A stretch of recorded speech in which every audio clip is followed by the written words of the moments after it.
Oke, selamat pagi teman-teman mahasiswa yang mengikuti mata kuliah Filsafat Ilmu 113. Saya akan menjelaskan rencana pembelajaran semester 113, pembelajaran yang agak unik karena di masa pandemik COVID-19. Nama mata kuliah Filsafat Ilmu, kode seksinya nggak usah terlalu dipikirin, dosennya saya ya. Terus jadwalnya mengacu ke jadwal di si akad. Jadi kelas A, kelas B, dan jika ada kelas C, ini sesuai dengan jadwalnya saja, tapi maksudnya Anda membaca atau mendengarkan rekaman ini dapat kapan saja, tidak usah mengikuti jadwalnya, tapi secara administrasi itu mengacu ke jadwal masing-masing. Untuk mata kuliah Filsafat Ilmu, deskripsinya ini membahas pengetahuan tentang hakikat dan sarana berpikir ilmiah. Hanya itu saja ya, hakikat dan sarana berpikir ilmiah. Jadi berpikir pun ada sarananya, dan itu harus ilmiah. Hakikat itu adalah definisi ya, definisi. Ini yang mencakup karakteristik ilmu secara ontologis. Ontologi itu apa ya? Epistemologi itu bagaimana caranya, aksiologis itu untuk apa ya. Nah, setelah itu nanti perbedaan ilmu dengan yang lain, pengetahuan yang lain seperti apa gitu. Apakah sama dengan ilmu terawangan gitu ya misalnya. Kelebihan dan kekurangan ilmu. Jadi ilmu ternyata ada kelebihan dan juga ada kekurangan. Seperti kita ketahui, 99,99% yang ada di muka bumi ini belum dapat dipelajari oleh manusia ya. Jadi baru sedikit sekali ya, baru sedikit sekali. Setelah itu sejarah perkembangan ilmu, bagaimana ilmu bisa jadi seperti sekarang ini ya. Terus nanti hakikat metode penelitian statistiknya.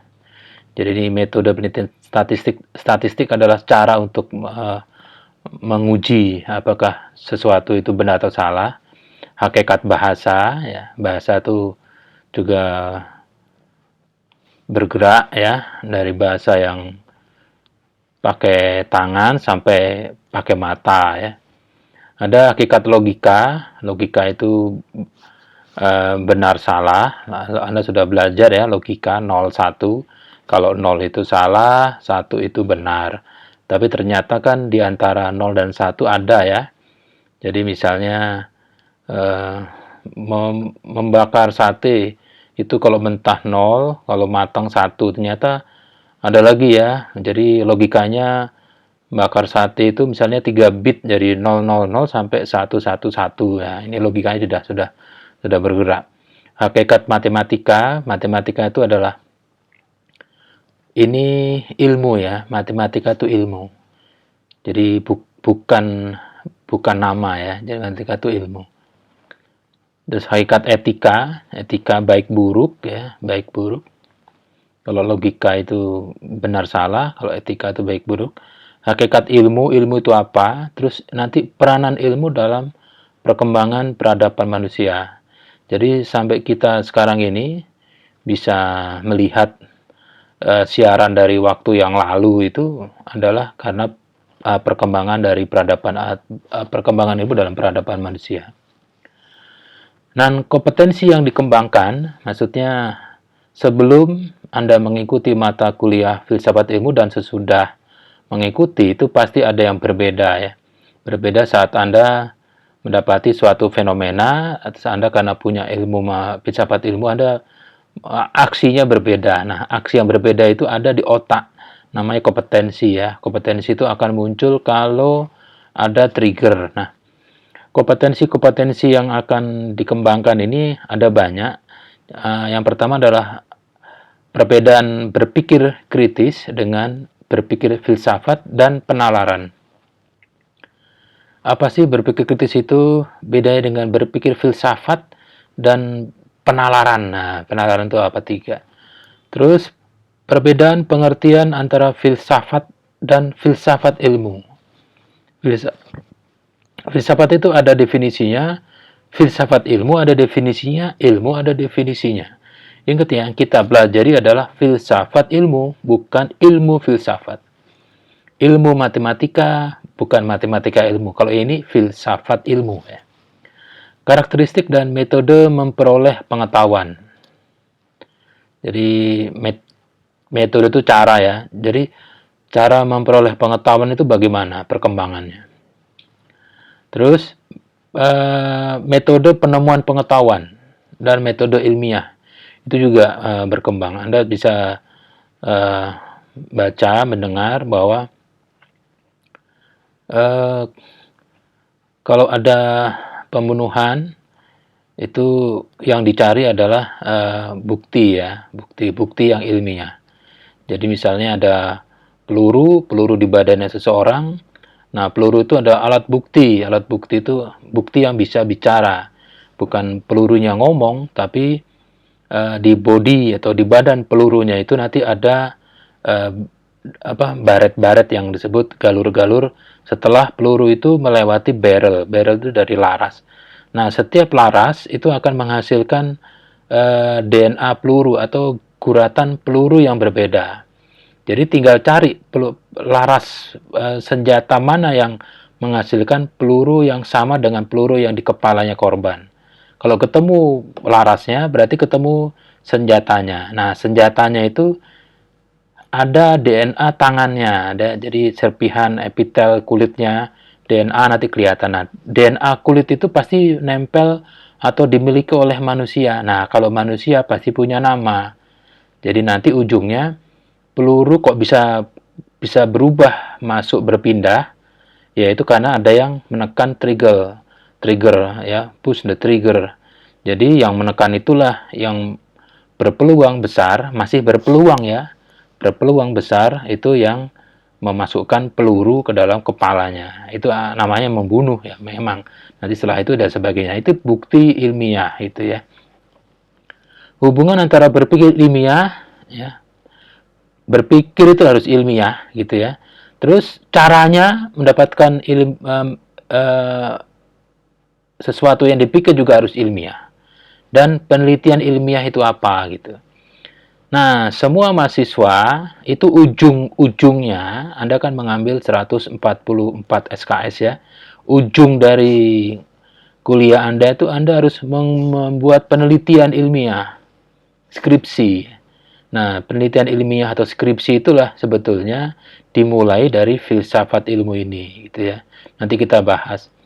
Terus sarana berpikir ilmiah, proses berpikir ilmiah. Jadi sarana itu apa untuk supaya bisa manusia tuh berpikirnya ilmiah, itu ada sarananya.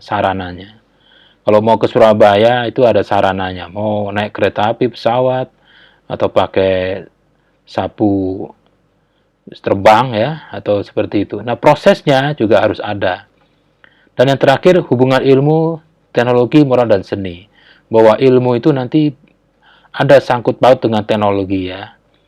Tapi berbahaya juga kalau tidak punya moral. Jadi ilmuwan itu mulai ditakuti setelah The Fat Man dan Little Boy itu dijatuhkan di Hiroshima dan Nagasaki.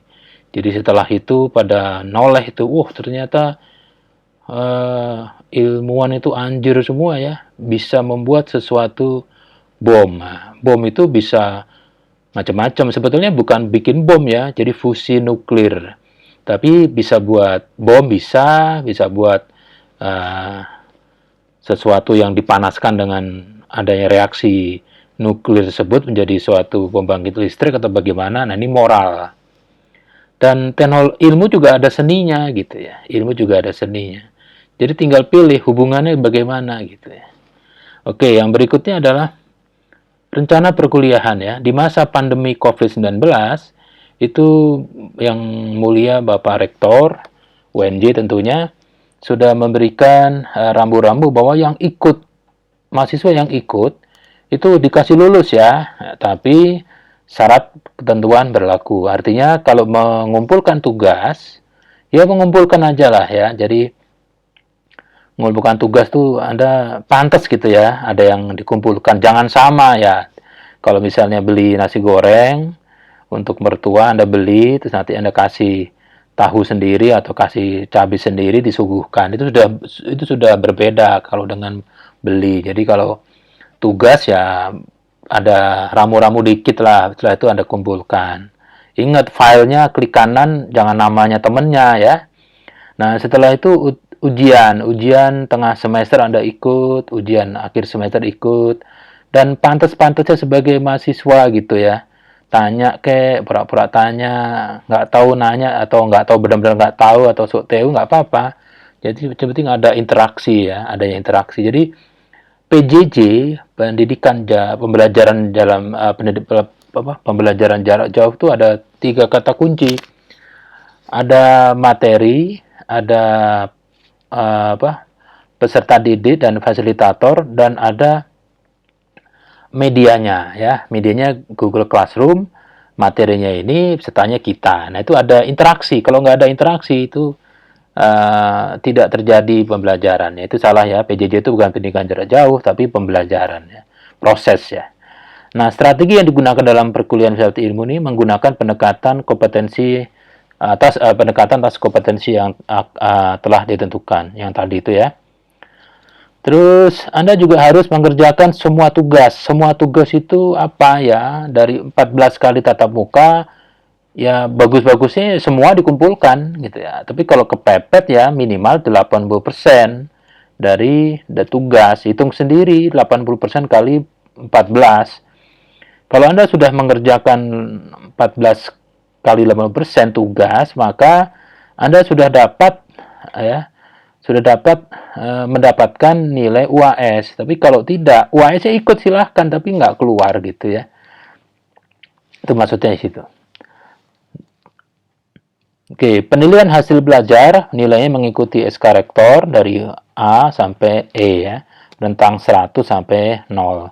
Ini nanti di Google Classroom akan terlihat nilai-nilainya.